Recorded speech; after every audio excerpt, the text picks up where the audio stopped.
This session, we are talking about making the hard call.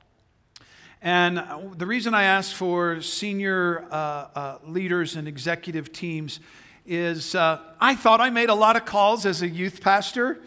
That is so funny. I thought I made a lot of calls as a youth pastor. I thought I had pressure as a youth pastor. But when I shifted 12 years ago to the role of being the lead senior pastor, I realized the calls were much different. And that can be everything from hiring is a very hard call for me to make, of knowing the right person. And whether we say hiring, but even if it's somebody that's a non-paid position, but you're going to put them in a place of leadership and ministry, that's a hard call to decide. Firing is really hard for me, but I've become decent at it. Financial cuts, layoffs. A lot of churches had to lay off people back in 08, 9, 10, 11, and some of those areas. Starting or stopping a ministry can be a very hard call. To say, we are not going to do this anymore. We are dropping this service. We are making this adjustment.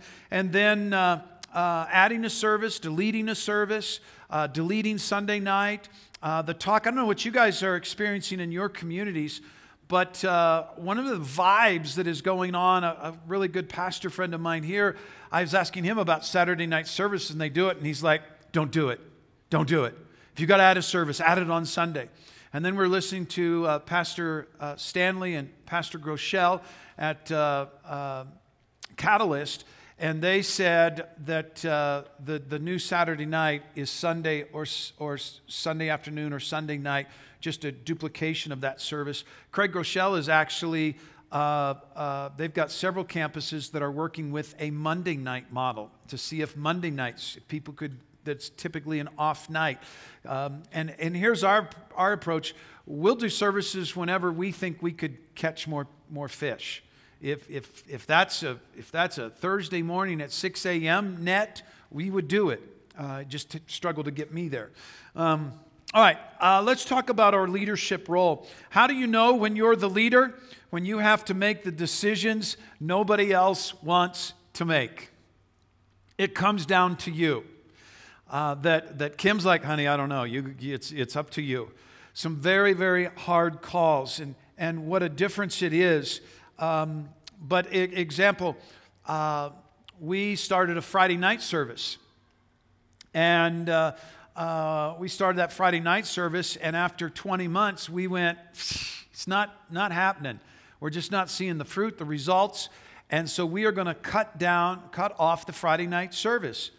We had a family leave the church because we cut off Friday nights. Now, they only came once every 4 Friday nights, but they loved that convenient, and they were now wounded, and we're not coming on Sundays. If you're not doing Friday night, we're not going to your church. Okay. But it's a hard call that we have to make. Secondly, one of our biggest hurdles in making the hard calls in ministry is the potential number of spectators, opinions, and repercussions for our decision. Can I get a witness to that? If I'm a small business owner, we have about 12 full-time employees and another 10 part-time employees. Let's just say it's my 12 full-time employees. That would be what we would call in today's market a small business. And if, what's your first name? Jose. If Jose isn't working out, and I bring Jose in and I go, hey, Jose, it's not working. Today's your last day. Well, it only affects 11 people if I'm a small business. And they go, oh, we liked Jose. Others are like, man, we're glad Jose's gone. All right? It's 11 people. When you let somebody go in your church, it's 50, 100, 1,000, it's a couple thousand spectators going, I don't know if I would have made that call. I'm armchair quarterbacking your calls and your decisions. And our decisions are so much more public and so much more visible. Number 3, when we attempt to please everyone, we end up pleasing no one.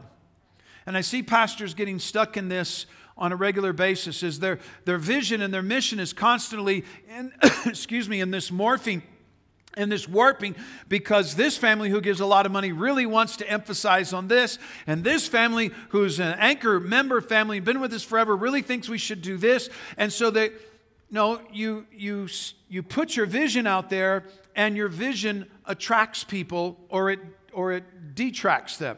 They're either going to come along because they're in agreement with the vision.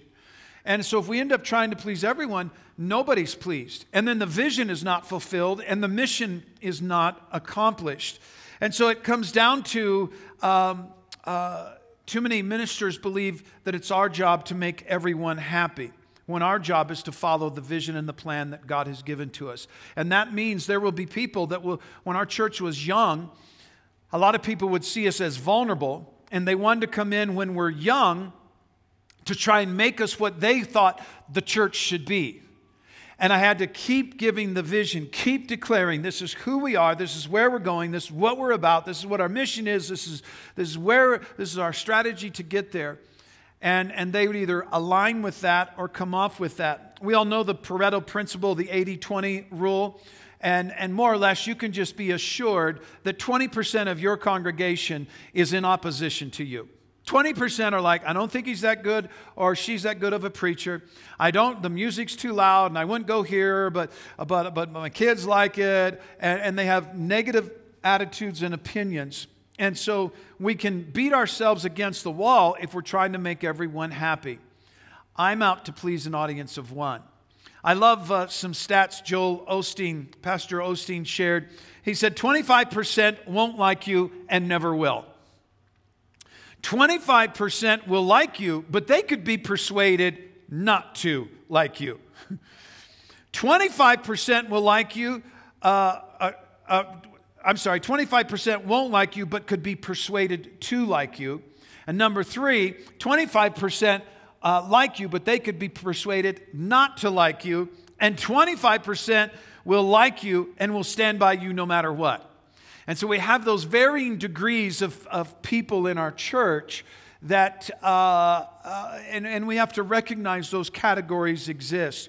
In Galatians 1:10, it says, am I now trying to win the approval of human beings or of God? Or am I trying to please people? If I were still trying to please people, I would not be a servant of Christ. Number 4, most leaders know what to do. The challenge is pulling the trigger. That's where my hard call comes from. Yes, there are times I'm like, I don't know, should I not, should I? Most of the time, my wrestling, my consternation on the inside is, I know what I need to do, but I don't want to do it. Or I'm a chicken to do it. I'm afraid to do it. I'm not sure about the repercussions if I do it. And so I wrestle with saying, I'm going to pull the trigger, I'm going to hit the red button, and we're going to make it happen. And so you've got to learn to process through those, and we'll help you out with that in a minute. Number 5, our greatest threat as church leaders is losing people and losing money. Call it what you want, but those are the 2 big things that affect a lot of our decisions. And we have to be careful what role they play. And in reality, if we're hearing God's voice, they should not play any role or any position. If you're making a decision based upon, I might lose this family that gives, they're one of our top 3 tithing families in the church, and I know they have teenagers, and if I let this youth pastor go, their teenagers are going to be mad, they're friends with the youth pastor, and they're going to leave. Watch, I'm making a decision based upon one and not a decision as to what's the best health decision for the organization. I have to make decisions on what is not best for a family and even not what is best for my family. A lot of the decisions that I have, hard calls that I've had to make, have been a strain on my wife and I. It's caused us to have to pick up the slack. It's caused her to have to come in and say, okay, I'm already doing 2 jobs. I'll put on this 3rd hat until we can find somebody else or whatever the situation might be. And it's caused our own personal pain because of the choices and decisions. But we have to take ourselves out of it, and we have to think, what is best for the organization? And I have to be willing to lose people, and I have to be willing to lose money. But here's what we have to put our faith in and our confidence in. If we truly believe we are hearing the voice of the Lord in this decision, then we know the loss of people and money is a microscopic temporary situation. Okay? It's going to happen. We lost a family a number of years ago, and they were an anchor contributing family. And they heard something I said, and their claim was, I'm leaving because he said that. And I shot an email and I said, I think I can bring some clarity to the situation. I think you might have taken that one statement off. I would love for you to come and talk to me. They never did. And they were an anchor contributor. Well, am I going to go like a clinging junior high girl? No, why? Please let me explain. No. You let them go. And you say, God, if you're leading them out or they're leaving, I know that I don't want to lose them. I just bless them to that other church. I want to give them to another church. Because if I give something and I sow it, then I'm getting the seed in the ground, and then it'll come back to me, good measure, pressed down, shaken together, and running over. So I give away members on a weekly, monthly basis. I have very good friendships of pastors in town, and I'd like to just develop a Colorado Springs church membership. It would help our database a lot easier versus shifting people. Oh, you got them, I got you. Yo, you got, I'll call a pastor. Hey, somebody's leaving our church. They've come and talked to me. They said they're going to your church. They're good people. I encourage you to get them involved. Do you want me to send their membership paperwork over? Oh, and by the way, I should let you know that that member from your church has come here, and can you send me their paperwork, right? Number 6, we must never make a decision based upon fear. Never, never, never, never, never, never. I was surprised at how many decisions fear was being a voice, and fear was navigating those decisions. And years ago, I read 1 Samuel 17, verse 48.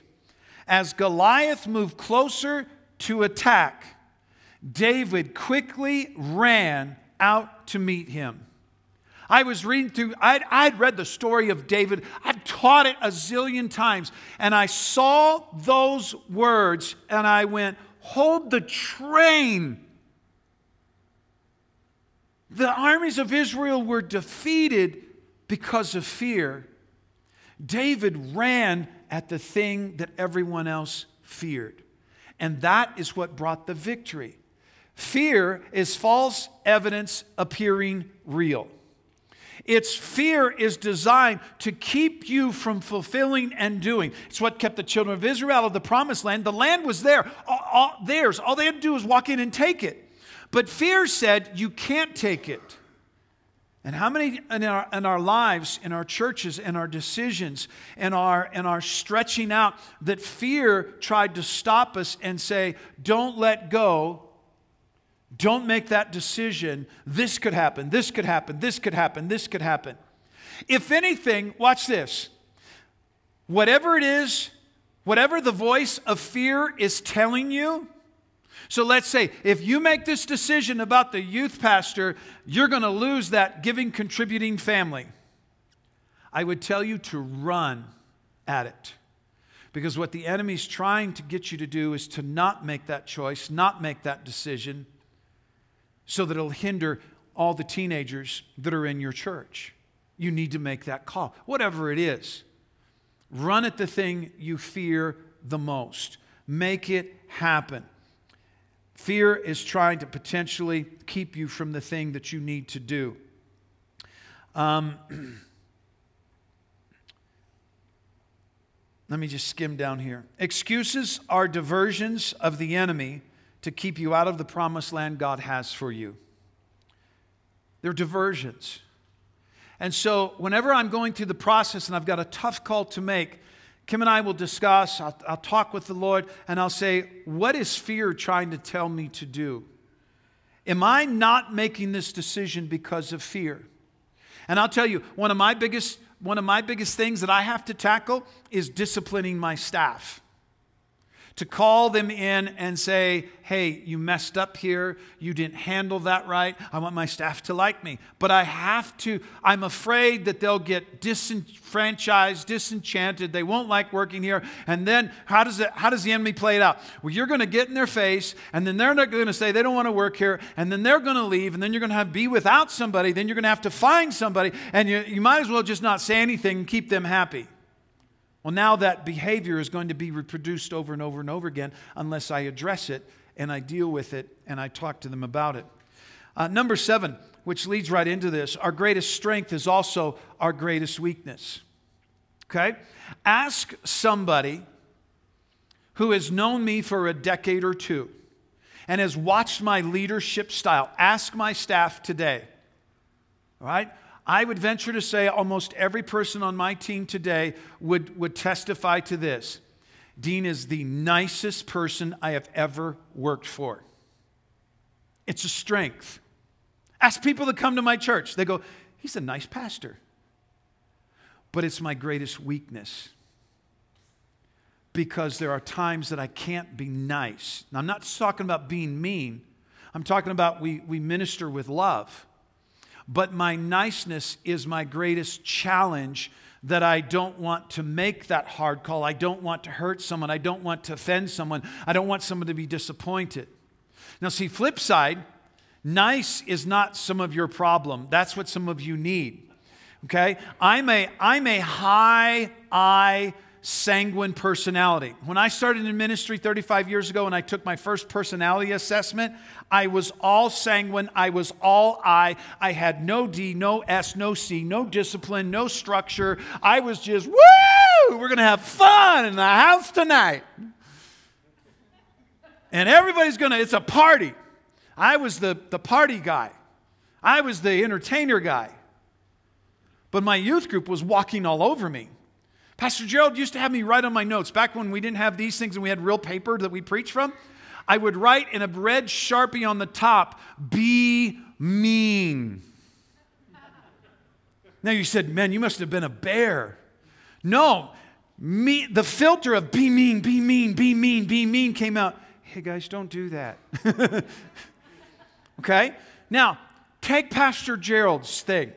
All right? He'll probably watch this but he's worked on his niceness. Pastor Gerald, back in the day, was all D. He had no I. And so, he would call you into his office, and he would just be like, stand up, spread them.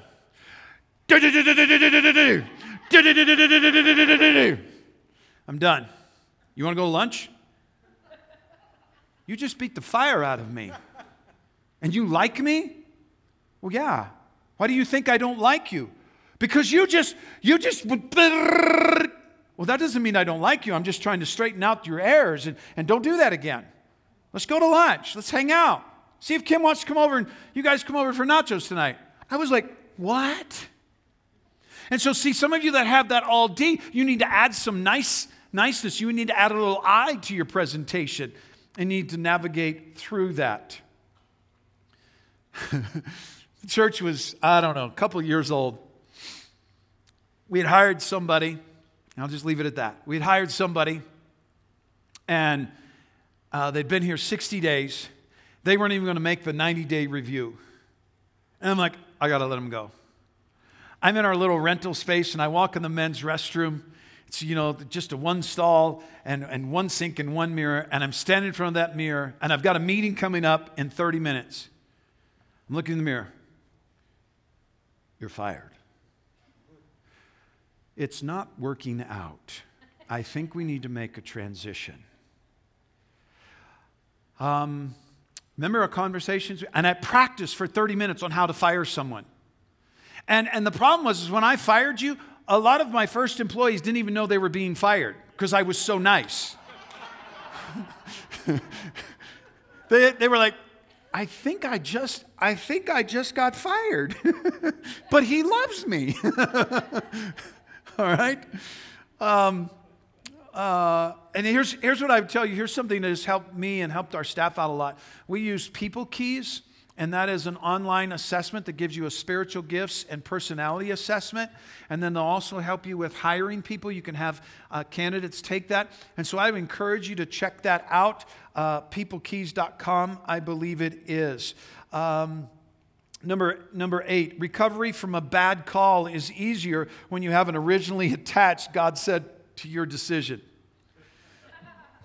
But that's what we do to bring down the mandate. You know, if the board or the elders or the deacons or whoever your leadership or your staff is going, and Pastor, I just don't know. Pastor, I'm not sure. And then we go, I'm going to lay the trump card down. I'm going to lay that trump card down that just dissolves all. Well, I really believe God said this is what we're supposed to do. Well, what is your team supposed to say to that? If you pull the God card. But then I'm surprised at how dyslexic and how much dementia the Lord has. Because they'll say, God said, and then within months or a year or weeks, they'll go, well, God's changed his mind. Here's what God's saying now. Really? God is so confused. He told you that 3 months ago, and now God has changed his mind. That's interesting. So I very, very, very hardly ever pull the God said. Now I'll say, I feel peace in my heart. Guys, I don't sense anything from the Lord that we're not supposed to. But here's what I always preface it with. Guys, I feel like this would be a good thing to do. So let's pick on our Friday night service. Our church had kind of gotten into a lull, and we may get into that next session just a little bit. We'd kind of hit a flat spot as far as our growing as a church. It was more than a flat spot, it was a flat stretch, okay? And then we needed some new momentum. We needed something and to energize and a new cause to fight. And so I said, announced to our staff, what if? I mean, here's what I was seeing. People were going skiing on Saturdays and Sundays and not coming to church. In the summertime, they were going camping and hiking and quad riding and all that stuff, and they weren't coming to church and fishing. So I got the brilliant idea. Start your weekend with God. It was catchy. It worked. Come to Rock on Friday night. Where our emphasis is family. Have all day Saturday, all day Sunday with your family. Start your weekend with God. Man, I could sell that up, down, backwards, and forwards. And we rode that horse. And we rode that horse. And we rode that horse. And we rode that horse. And people used it as a convenient stop-in service. We never developed a Friday night crowd where we pulled an usher team from, a nursery team from, a coffee bar team. What I was doing is I was burying my volunteers because the same volunteers that were doing Sunday were coming on Friday night to help make Friday night go. And then they were showing back up on Sunday, and I was killing my leadership team. It came down to one Friday night. I was in the back counting how many people are in service, how many kids are in the classrooms, okay? And I said, now we got to take the kids out of the classroom count because their dad is playing bass and their mom is singing, and the kids that wouldn't be there if their parents weren't serving. And it came out that we were having about 75 people show up to literally minister to about 50 or 60. It was out of whack. It was out of balance. So that's when I had to pull the plug, make the call. And here's what wasn't difficult. I didn't say God told us to start it. Here's what I said. Could we give God another net to fish from? We're fishing on 2 on Sunday mornings. What if we gave God a third net to fish from? Could we catch more fish? So we tried it and we canned it. As I said, Craig Rochelle is trying Monday nights. Who knows if it's going to work? But if you haven't put the God card on it, he can say, you know what? We missed it. We thought we could reach people on Mondays. But we're just going to stick with Sundays. And you have an easy escape to that. All right, the discovery process. What needs to change? How do you identify making those hard calls? Number 1, what bothers you? The thing that disturbs or provokes us the most could be the very thing that needs to be changed. Okay? We didn't do Wednesday nights for a long time. And then we felt like maybe we should do a Wednesday night service. And I'm going to tell you, I plowed through that. We went for about 2 years. We're going to do a Wednesday night. We worship night. I don't know if any of you were here last night for a worship night. First Wednesday's worship night, and we're going to be teaching. It's going to be, just raw and no notes, and just kind of go and get in deep, going deep with God. And I'll be honest, we have here in the auditorium on any given Wednesday night last year, we'd have 30 to 40 people. But I was making my children's pastor work, my preschool people work, youth. We already have a Wednesday night service, and so that was cool. That actually helped the youth a little bit because those parents had something to do. But we kept going and drilling and drilling and drilling and drilling, and we just weren't seeing the results. So last spring, we shut it down, and we're kind of morphing that Wednesday nights are going to take on more of a small group look, and it's going to look different. We'll unveil that at the first of the year as we navigate through that. What bothers you? What area of ministry do you have to create energy to keep it going? What are you and the staff going, paddle, come on, paddle, we can keep it going?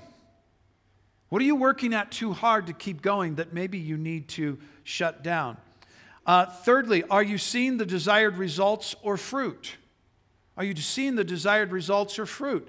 First of the year of 15, January, I'm praying about it, and we had Celebrate Recovery. We'd done it for 7 years, every Tuesday night. Celebrate Recovery, tremendous ministry. We saw fruit, but after about year 6, we had some leadership changes and some leadership, and some people wanted to, and then they didn't want to, and then people could, and then they couldn't. And so we had some leadership challenges there. But more, what I saw is some of these people have been coming to CR for the whole 7 years. And they're still standing up and saying, hi, my name is Joe, and I struggle with this and this and this and this. And I'm like, when does deliverance come? When does the payday, freedom, when does freedom come? Because it seems like we just are wandering around and around and around in our little cycle of our habits and our addictions. And when do we stand up and say, and I challenge the leadership, when do you stand up and say, hi, my name is Joe, and I'm free from alcohol, and I'm free from drug and sex addictions, and I'm living my life for the glory of God, and I've not touched or seen that stuff in the last 5 years. And I'm living my life for the glory of God. Well, but we're supposed to say this because we're always struggling. It's always a part of my history. I can't deny my history, but I don't think it has to always be a part of my today. This is who I was, okay? But I don't think it's who I am today. It's not part of my identity. And so I pulled the plug on the thing. I lost several wonderful, wonderful families and several great and wonderful people. They're not bad people because they left. They said, this is our passion, this is our heart. We're going to go to a church that offers Celebrate Recovery. And I love them and I bless them, and they're happy and we're happy because we're not doing something that we were just felt like we weren't seeing the fruit and we weren't seeing the results, desired results. Andy Stanley said this, if you were replaced as the leader of your organization, what would be some of the first things the new leader would change?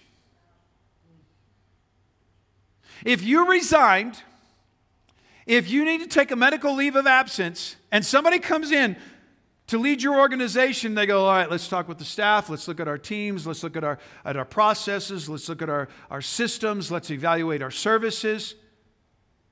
What would they go? Pull! What would they remove and what would they add? And you already know it because you see and know those things that might need to be done. If you accepted, here's a good thing on your staff. What time's our end time? 3? Oh, Jesus. Here we go.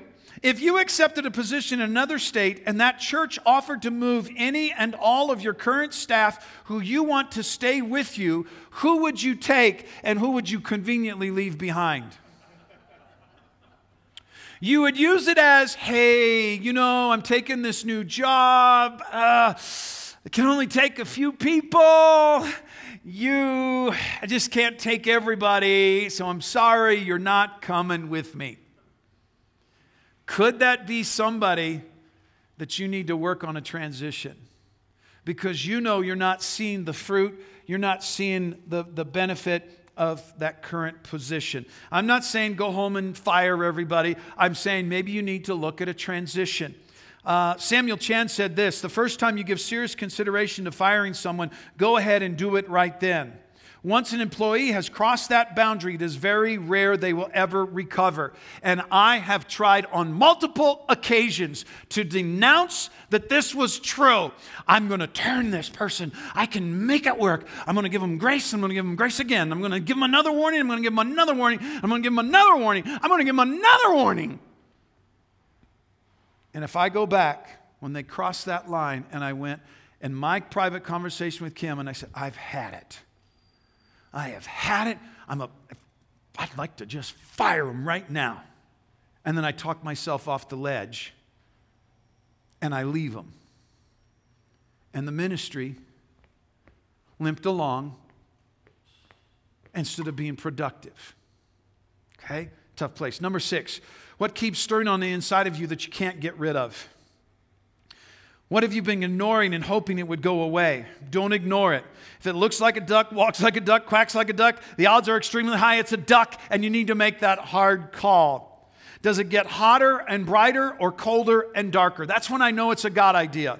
I'll stuff some things, and I go, no, that's probably just me. That's probably just me. And I go, pfft, and then it kind of keeps getting brighter, keeps getting hotter, keeps on fire. That fire, I think it's poured it out, and all of a sudden, and the flame starts to flicker again. I'm like, there it is again. What is that? If it's just you, it'll get colder and darker. If it's the Lord, it'll get hotter, it'll get brighter. Number 7, do you have any personal motivations that are influencing the decision? Sometimes we stray away because of a personal cost. When we're buying this building and the bank says we need a life insurance policy, key life insurance policy on Dean, and on one part of the loan, the board didn't have to sign off on, but another part of the loan, the board had to personally guarantee. I don't know if this is a God idea or not. When I have to put my name on the line, and I have to put my house on the line, and I have to put all my retirement that I've saved on the line, I better know it's God. Okay? What is that thing that your spouse keeps reminding you of over and over again? Kim is so good at this. She'll throw out, hey, have you thought about that? And she names that. Yeah, I have. And I'll ignore it. I'll push it aside for a week or two. Then she comes back in. Hey, you've been praying about that? What's the Lord telling you on that? Inside, the whole time, she's like, I know what he's supposed to do. But I'm avoiding it. I don't want to make the decision right now. I'm focused on other decisions. But I have learned my spouse is my number one anchor leading to hear the voice of God. When I'm going, is it God or is it not God? What do you think, babe? And vice versa to her.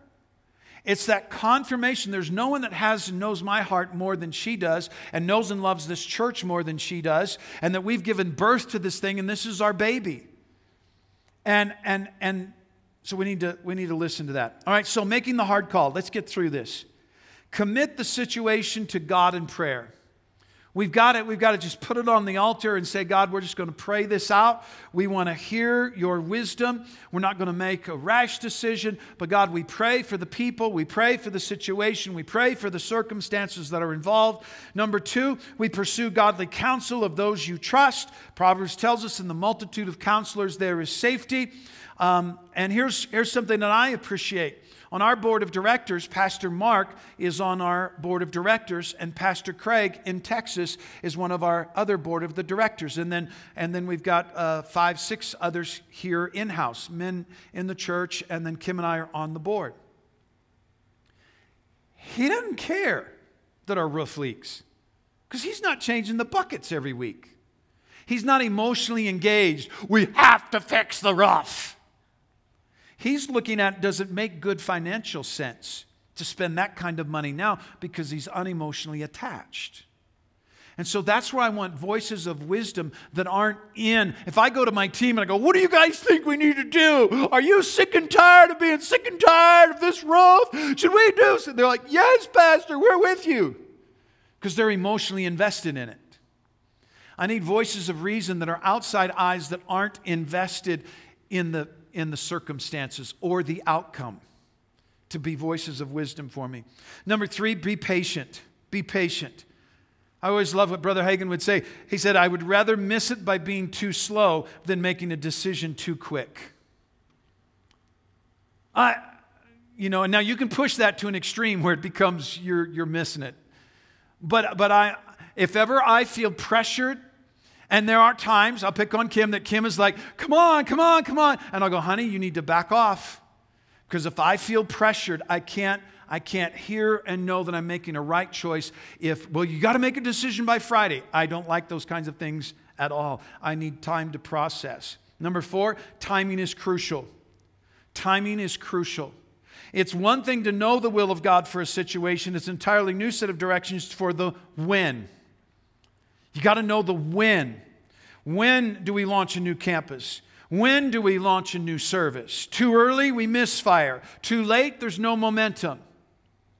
Utilize the natural ebb and flow of church to work in your favor. Utilize the natural ebb and flow of the church to work in your favor. The best time to make a staff transition is in the summer. You say, why? Because people are on vacation and they don't care. They don't. I think every summer my staff goes, we made it. He didn't transition us. He didn't move anybody out this summer. But why? People are on vacations, attendance is down a little bit, they're focused on their events and their families, and it's just a better time if you can. Now, I've made transitions at other times for sure, but if you have a choice, do it then. Example, the best time to launch a new service is either going to be right now, not this coming Sunday, but the weekend or 2 or 3 or 4 or 5 after this fall, September, October, is the best time to launch a new service, launch a new campus, or January to March, launching that new service where you've got natural momentum. More people are saying, we're going back to church in 2017.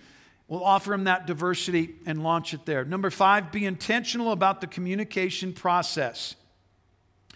Be intentional about the communication process. Who needs to know what and when do they need to know it? Inform the key people of the decision prior to the public announcement. By the time you make the public announcement, okay, the core of your church should already know that it's coming. So people weren't surprised when we were going to raise a capital campaign to raise money for the down payment to purchase this building. We had meetings with our staff, our board, our elders, our valued contributors. And by the time I stood up here and said, church, we're raising money over the next 12 months, 6 months, whatever it was. We got till this date to raise money so we can purchase this building. Everyone was like, oh, I already knew. Okay? So here's the communication breakdown. Number 1, whether it's good, bad, or ugly, my wife is the first one to get to know. She's the one that gets to know.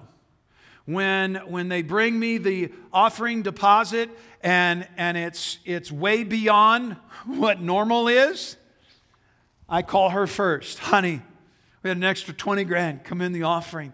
We can do this. Honey, I just met with so-and-so at lunch, and they said they're going to buy the church a bus. Oh, by the way, we have a bus for sale. We don't want our bus anymore. We need to drive it more. We're not driving enough. If you're interested in a bus, we've got a deal for you. Call us on the internet, 1-888-BUS. No. All right. So Kim is the first one. I'll also let my kids know. My kids know. When we were transitioning to Colorado, we were leaving Tulsa, my wife and my kids were the first to know.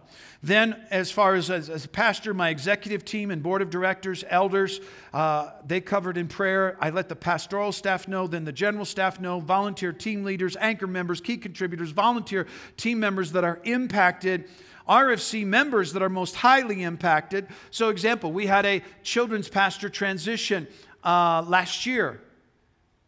Watch. I never announced it from the stage. We had a transition. I told the staff. I told the key team leaders. I let all the volunteers know that in our children's department that we're having a transition. And then I sent an email to all the parents and said, hey, this is the transition. This is what's going on. This is what's happening. This is why. And this is what's taking place. But watch. Let's say Mark has 3 teenagers. And he's sitting over here in this section. And I get up and I say, hey, we've had a transition in our children's department. And we've moved this person out. And we're moving this person in. He has 3 teenagers. He thought the church was fine. But now he's going, what's going on in our church? Is there something wrong with Dean? Is his leadership? Why is that person leaving? Blah, blah, blah, blah, blah. He doesn't give a rip about kids ministry because all his kids are beyond that.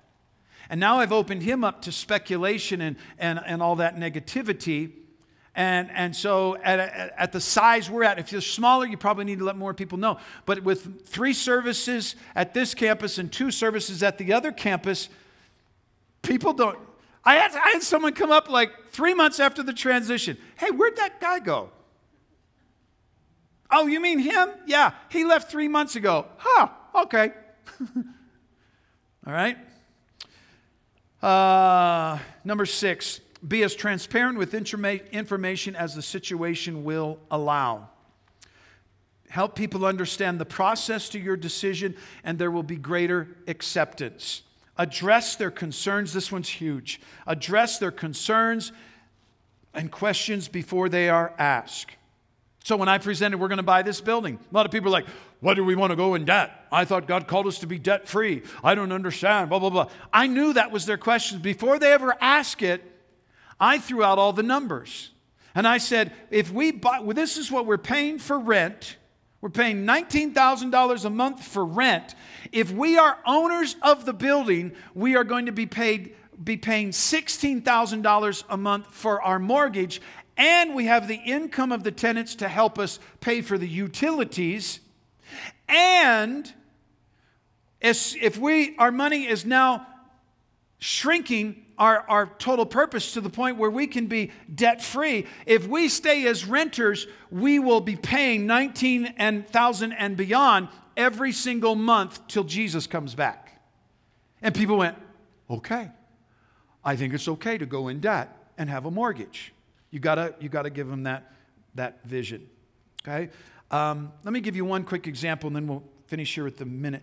Because see, they cheat that clock a minute faster so that I will cheat. It's really not 3 o'clock. It's really not. Look on your phone. I got another minute. But they do it because they know me. And they're all laughing back there. Our very first youth pastor that I hired, the church was 6 months old, hired a youth pastor. 18 months into his tenure here, some different symptoms had come up, but long story short, he was having an affair, and he did not want to, we offered, came out, and I said, you need to step down from your position, but we're not going to kick you out to the curb, and you're not evil. We'd like to get you counseling for you and your spouse. And he was still in denial of things that had happened and so forth. We said, well, great, let's take a polygraph test. Some of our counselors here, that's what they do. It's called the shortcut to trust. Take a polygraph. And so he went to one counseling session, and when he left that counseling session, in the second counseling session, he came back and he said, I left that counseling session, went to the library, and read books on how to beat a polygraph test. Well, that was very honest for the moment, but very telling that you're trying to lie. And so in that scenario, I didn't beat around the bush. Well, they're on an extended vacation. They're on a sabbatical. The thing was blowing up. I said, I'm going to announce it to the church. His wife said, I want to be there. I'll call them Jack and Jill. Jill said, I want to be there. Jack said, I'm not coming back. Jill sat on the front row over here, and I said, church, very sad to announce that in Jack and Jill's life, that Jack's made some poor decisions. And Jack is choosing not to try and stay in his marriage, and he is rejecting counseling. But Jill is here. And Jill has said, I want to be a part of this church family. And so in that moment, on that Sunday morning, I said, I need some of you women to go over here and show Jill, and it still cuts me up. I need to show Jill that she's loved. She's not an outcast. And we paid for Jill to go to counseling for a full year, weekly, thousands of dollars, so that Jill could be healthy. And Jill, about a year or two later, met a godly man. She's got 3 the most beautiful kids on the planet, and their marriage is thriving, and God has restored and revived and refreshed her, and she's doing wonderful. And I think Jack is doing good himself. But I never saw Jack after that day in the last 10, 12 years. Okay? All right, now I am out of time. The last point, leave them with fresh vision for the next steps and the big picture. When you make the hard call, when you say we're going to shut down the Friday night service, we're going to shut down Celebrate Recovery, give them that vision. But we're still committed to helping people that are in need. We're still committed to helping people that are going through addictions and challenges. We're still believing God for people's deliverance. Give them the vision to how to move on from where the hard call that you're making. If you have to let an employee go, and it's maybe a department head, you have to go in and breathe vision to that team, to those people that are involved, to the families that are involved, and saying, ministry is still going to go on. This is still going to be an exceptional area of ministry within our church, and we're still focused on it. Okay? Thanks, guys.